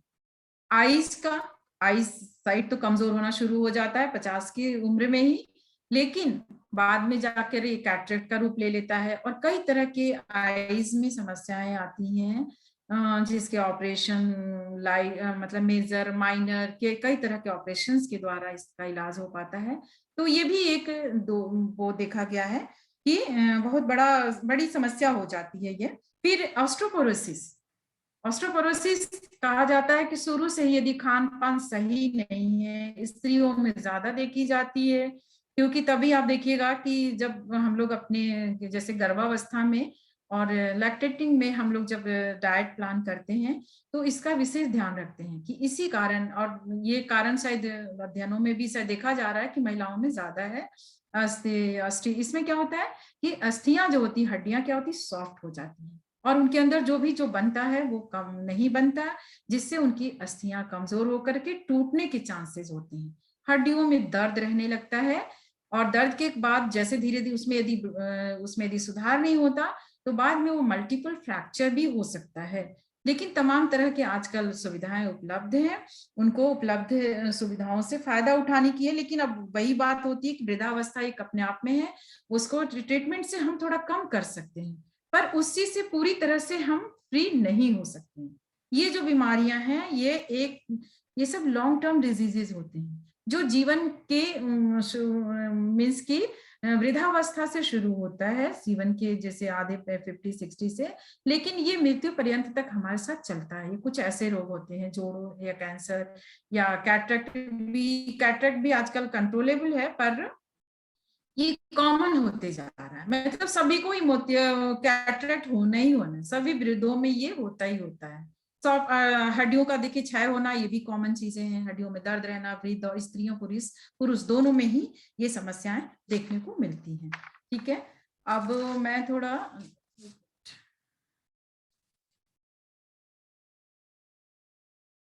अब है आपका कोपिंग स्किल्स, इस पे भी थोड़ा सा हम प्रकाश डालेंगे। समय का भी हमें ध्यान रखना है, ठीक है ना। बस हम लोग पहुंचने ही वाले हैं अपने स्तर पे। अब देखिएगा, मैं एक चीज और डिस्कस करना चाहती हूँ। ये ठीक है, जैसे कि वृद्धावस्था की कुछ जो दुर्व्यवहार है, ठीक है, उसके बारे में हम थोड़ा सा आपको बताना चाहेंगे कि बुजुर्गों के साथ कई प्रकार के दुर्व्यवहार किए जाते हैं। ये आपको सभी जगह। हेलो हेलो, हाँ, जैसे कि एक सोसाइटी है एल्डर अब्यूजेस के बारे में नेशनल सेंटर ऑफ एल्डर्स ने वृद्धों से जुड़े 7 प्रकार के दुर्व्यवहार की बातें की है, जिसमें है शारीरिक शोषण। ठीक है, शारीरिक शोषण में उनको पीटना, धमकाना, माने पैसे के लिए धमकाना, जैसे उनके पास यदि है तो उनसे लेने के लिए उनके परिवार के सदस्य या बाहरी व्यक्ति भी उनको धमका सकता है, पिटाई कर सकता है। और धक्का मुक्की करना वृद्धों के साथ देखिएगा, ये कॉमन समस्या है। फिर जबरदस्ती खिलाना, जैसे कभी कभी देखिएगा वृद्धों को भी कहा जाता है कि अरे आप ये गलत चीज खाते हो, ऐसे खाओ, ही खाओ। फिर वृद्ध नहीं खाते, उनको इच्छा नहीं होती, तो उनको जबरदस्त खिलाया भी जाता है, डांट करके, ये करके। भावनात्मक दुर्व्यवहार किया जाता है, ये भी देखिएगा कि जैसे कि यदि कुछ बोल देता है कोई वृद्ध किसी भी बच्चे को कुछ हो, तो वो उससे एक मानसिक तनाव देखिए सभी को होता है। चाहे कोई भी एक, ये बहुत बड़ी चीज होती है कि आप कोई सामने वाला आपके साथ दुर्व्यवहार करे और आप मानसिक तनाव में ना आए, ये हो ही नहीं सकता। तो एक भावनात्मक दुर्व्यवहार भी उनके साथ देखा गया है। यौन शोषण भी देखा गया है कि उनके साथ, जैसे बहुत ज्यादा वृद्धावस्था में जब उनकी थोड़ी और भी याददाश्त कमजोर हो जाती है, तो इस तरह की समस्याएं चाहे आश्रमों में चाहे घरों में ये समस्या देखी गई। इस तरह के दुर्व्यवहार उनके साथ किए जाते हैं। उपेक्षा, फिर है परित्याग। परित्याग में देखिएगा कुछ लोग क्या करते हैं, पेरेंट्स को वृद्धाश्रम में परित्याग कर देते हैं, कुछ को ट्रेन में बिठा करके छोड़ देते हैं, किसी को कहीं छोड़ देते हैं, फिर बहुत दूर चले जाते हैं, बहुत विदेश चले जाते हैं। तो एक तरह से परित्याग की भी श्रेणी में आता है। और लेकिन इसकी हम अलग अलग पढ़ेंगे कि परित्याग में तो कई चीजें आती हैं। जैसे कभी कभी बुजुर्ग भी बहुत जिद्दी प्रवृत्ति के होते हैं, वो नहीं चाहते हैं कि हम अपने जगह को छोड़ें, अपने स्थान को छोड़ें। लेकिन मेरा ये मानना है, अपना विचार है कि जिस बच्चे को आप अपने अनुसार पढ़ाया लिखाया, वो बच्चा यदि कहीं सेटल है और आपको सुविधा देना चाहता है, फिर आप लेना नहीं चाहते, ये भी एक अपनी बड़ी एक विडंबना है वृद्धों के साथ। क्योंकि वो जहां अपनी जीवन गुजार चुके होते हैं, उनको वहां पे ज्यादा मानसिक संतुष्टि मिलती है। तो इस कारण भी बहुत लोग अपने जो वृद्धजनों को, पेरेंट्स को परित्याग करने की मजबूरी भी होती है उनकी। वित्तीय दुरुपयोग, उनके पैसे का, उनके प्रॉपर्टी का, उनके जैसे उनके यदि कोई पेंशन है तो उनका दुरुपयोग किया जाता है, उनसे जबरदस्ती छिना लिया जाता है, उनके पैसे को गलत जगह इन्वेस्ट कर दिया जाता है, उनको बताया नहीं जाता है। इस तरह की समस्या देखने को। उपेक्षा तो है ही कॉमन। एक देखिएगा, एक रिपोर्ट है हेल्पेज इंडिया द्वारा किए गए अध्ययन में कहा गया है कि दुर्व्यवहार की मात्रा पे विचार किया गया, जैसे कि लगातार वृद्धि दर्ज की गई है। 2012 के अनुसार हम आपको बता रहे हैं, एमपी में, मध्य प्रदेश में 77.12% वृद्धों के साथ दुर्व्यवहार होता है। इसी तरह से आसाम में 60% है, यूपी में 52% है, वृद्धों के साथ दुर्व्यवहार किया जाता है। गुजरात में 42 है, एक रेशियो है, ये मैं ऐसे पढ़ के बता दे रही हूँ। आंध्रा में 42 है। फिर ये है हिमाचल प्रदेश में लिखा है 2.99। अब ये नहीं पता कि किस कारण वहां पे दुर्व्यवहार की रेशियो कम है, एमपी में क्यों है, लेकिन 2012 की रिपोर्ट कहती है कि दुर्व्यवहारों की जो परसेंटेज है वृद्धों के साथ, वो इस प्रकार से है। दिल्ली में 29% वृद्धों के साथ दुर्व्यवहार होता है, और गोवा, केरला ये 10 और 11% पे है। ठीक है, अब हम थोड़ा सा कोपिंग स्किल्स पे ध्यान देंगे कि इनके साथ क्या इनको अपने जैसे कि अपने जो एडजस्ट करने के लिए बुढ़ापे में किस तरह से अपने आप को बचाएं और वो अपना ध्यान रखें, लोगों को किस तरह से ध्यान रखना चाहिए ये भी है।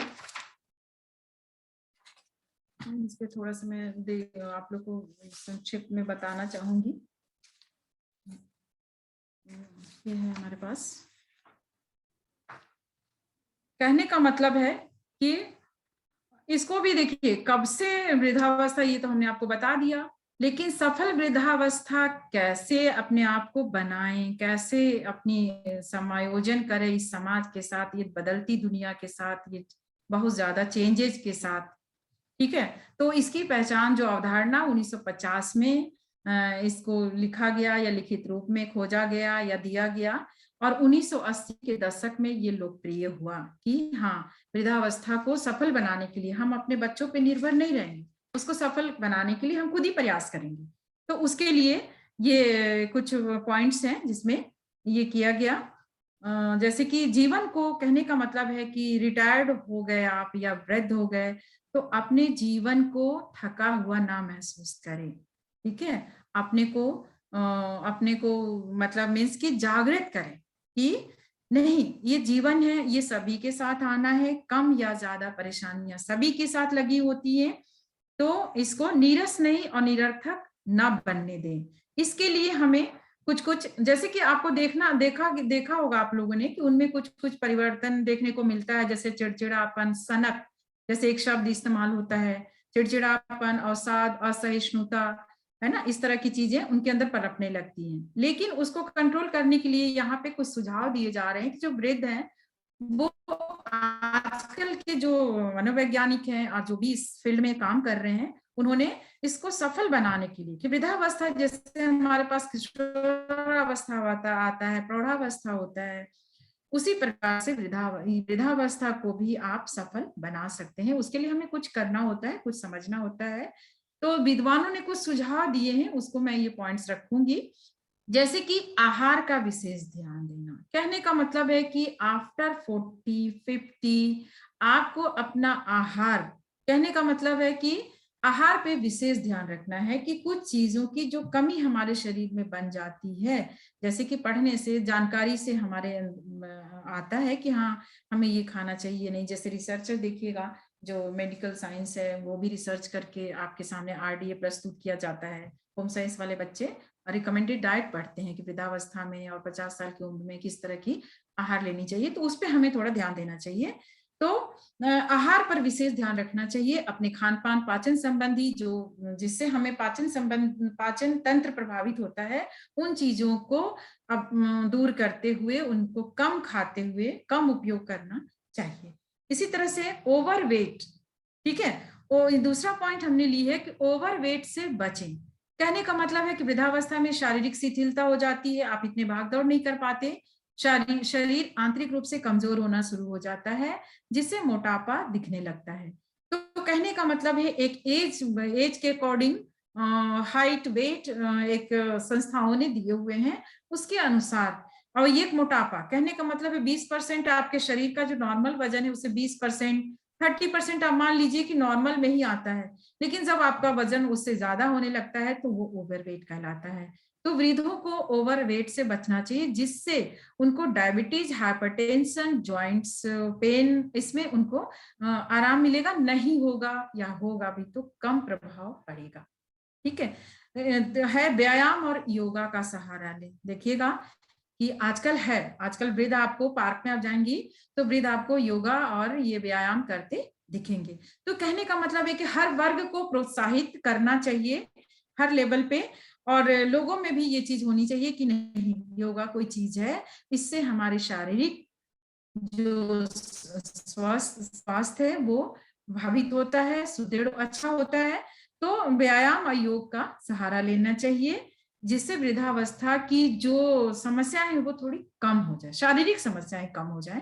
फिर है देश दुनिया की बातों से अपडेट रहें, मीन्स की दुनिया में क्या हो रहा है। जैसे कहते हैं वृद्ध हो गए तो हमें क्या मतलब है, लेकिन नहीं, आपको अपडेट रहना है कि दुनिया में क्या हो रहा है, हमारे आसपास क्या हो रहा है, हमारी सोसाइटी में क्या हो रहा है, हमारे देश में कौन प्रधानमंत्री बनेगा, कोई मंत्री बनेगा, इसके लिए आपको अपडेट रहना है, आपको जानना है। ये नहीं कि हम वृद्ध हो गए तो नहीं जानना है।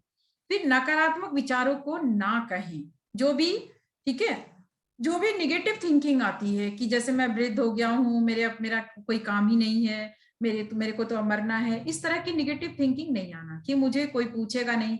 ठीक है, वहां नहीं पूछेगा, लेकिन आपकी जब भी कोई जरूरत होगी तो तब तो पूछेगा। लेकिन हाँ, 100% आपको कोई नहीं पूछेगा, लेकिन उस चीज को समझना पड़ेगा। ये नहीं कि आपको कोई, क्योंकि उसका आगे का भी उसके पास काम होता है, आगे भी उसको और बहुत सारी चीजें देखनी होती है। तो ये वृद्धों को समझना पड़ेगा, और जो नकारात्मक विचार उनके अंदर आता है उसको दूर करना होगा। सुबह की सैर, ये आप जान रहे हैं कि सबको सैर, मॉर्निंग वॉकिंग, आजकल मॉर्निंग वॉक पे सभी जाते हैं और जाना चाहिए। कभी कभी वृद्ध लोग क्या होते हैं, आलसी भी हो जाते, कुछ सोचते हैं अरे क्या करना है, ठीक है, खाना है, पीना, रहना है, लेकिन नहीं, उससे उनके अंदर बोरियत आती है, फिर शारीरिक शिथिलता आती है, जिससे उनके अंदर हाइपरटेंशन, ब्लड प्रेशर, इस तरह की शिकायतें ज्यादा आने लगती हैं। तो कहने का मतलब है कि सुबह की सैर बहुत जरूरी है, उसको जरूर करें। अपना अनुभव बांटें, यदि फ्यूचर में कोई अनुभव आपका अच्छा है और उस चीज से संबंधित है, तभी अपना अनुभव आप शेयर करें। या तो आप लिख के शेयर करें, अखबारों में लिखें, किताब लिखें, बहुत सारे काम हो सकते हैं। जो अपने जो प्रैक्टिकल अनुभव है आप उसको भी, आजकल तो बहुत सारे प्लेटफॉर्म है प्रिंट कराने का, आप कुछ अपना लिख सकते हैं।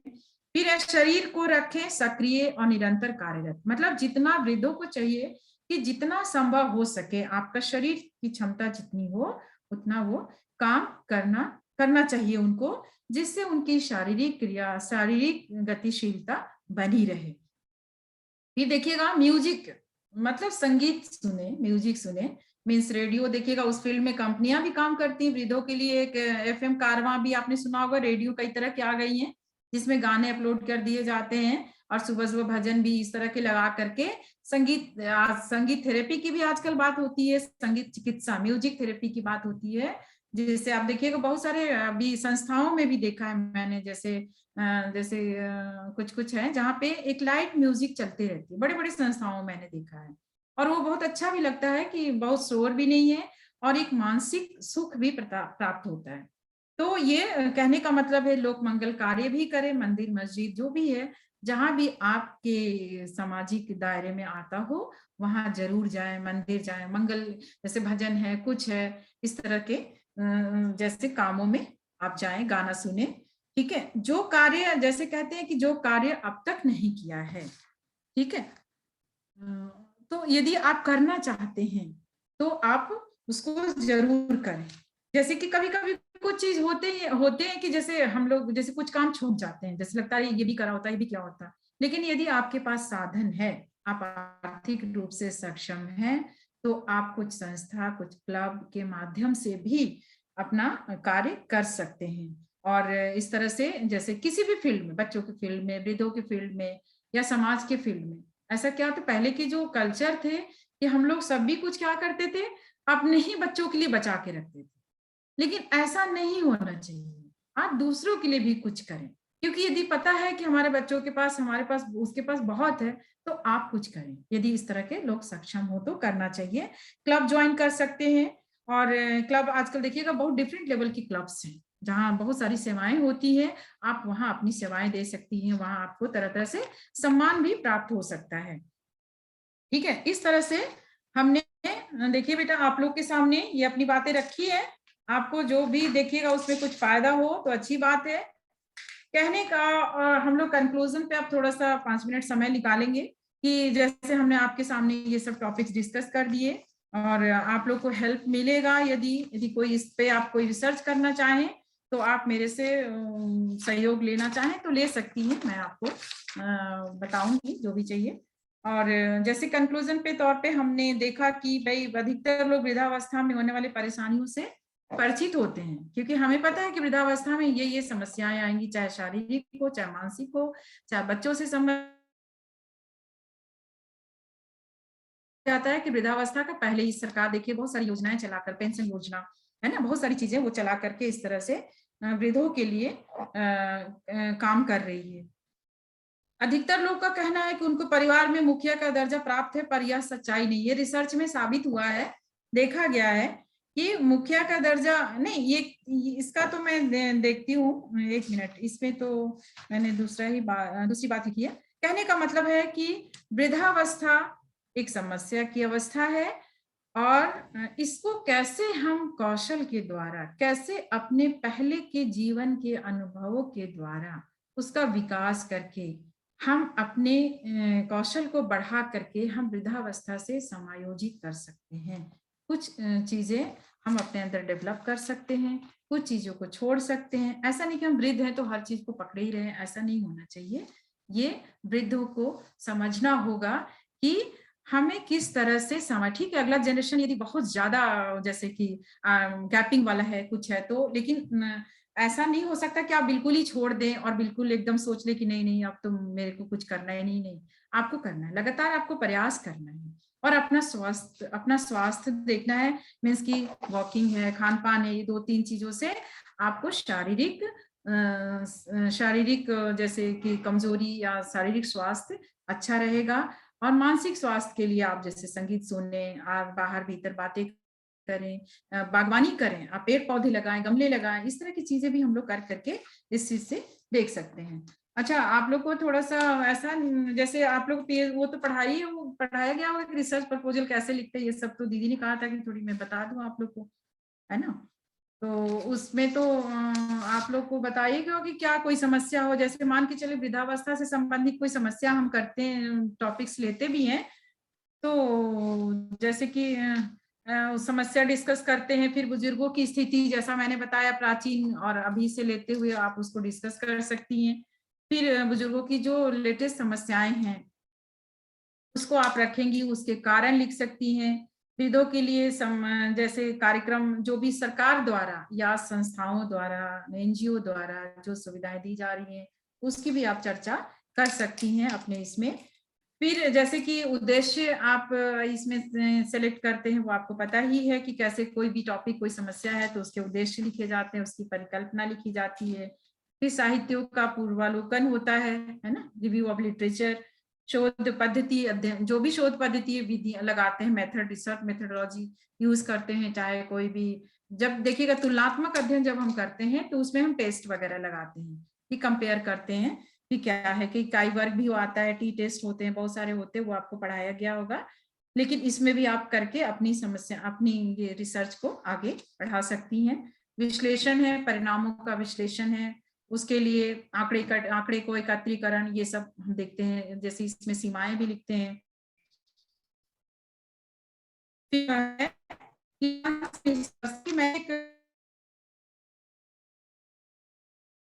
इस विषय पर कि क्या है, मैंने क्या लिखा है, जैसे कि कानपुर में मैंने थोड़ा रिसर्च किया था, उसमें ये देखा कि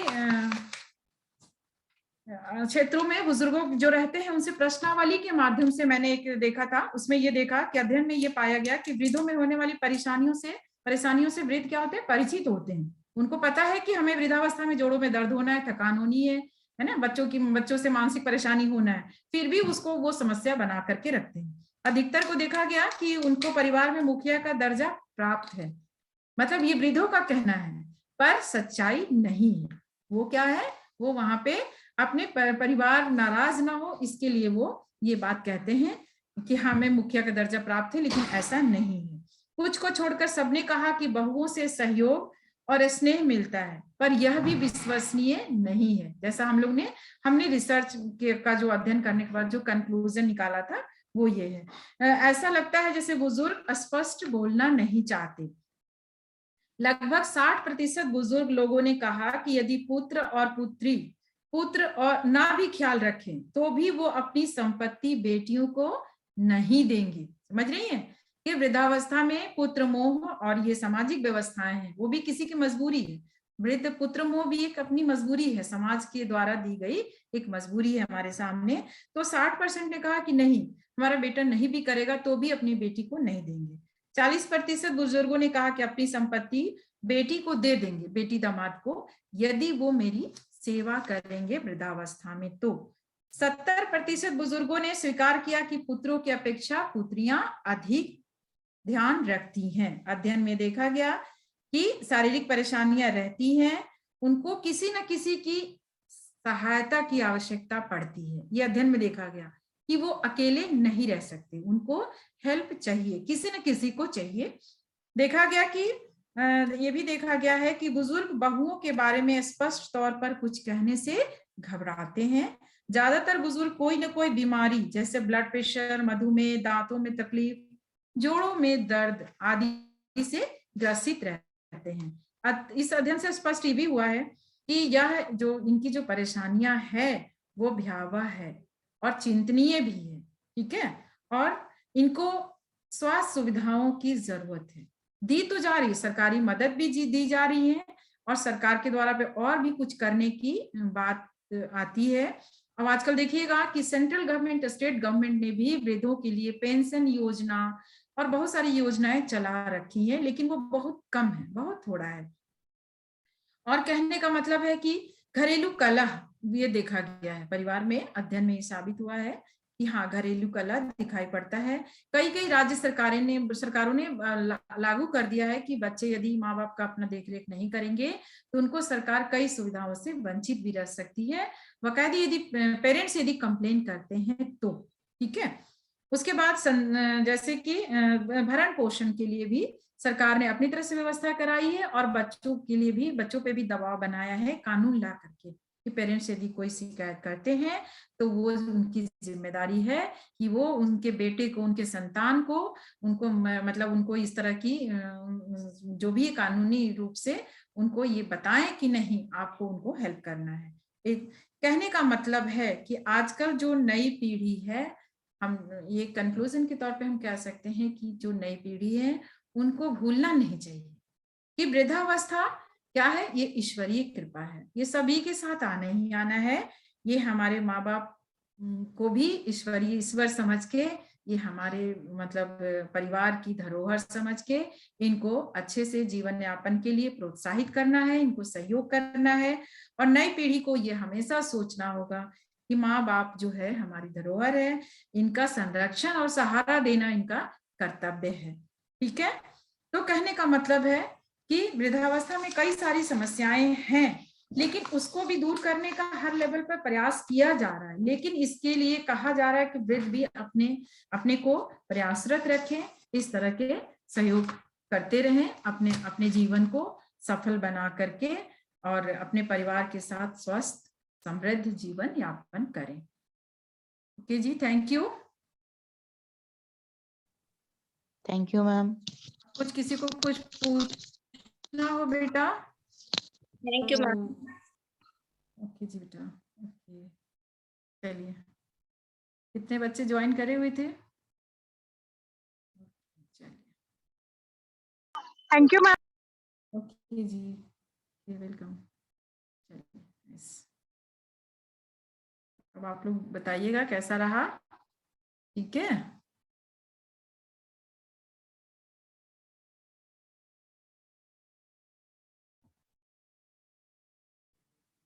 थैंक यू।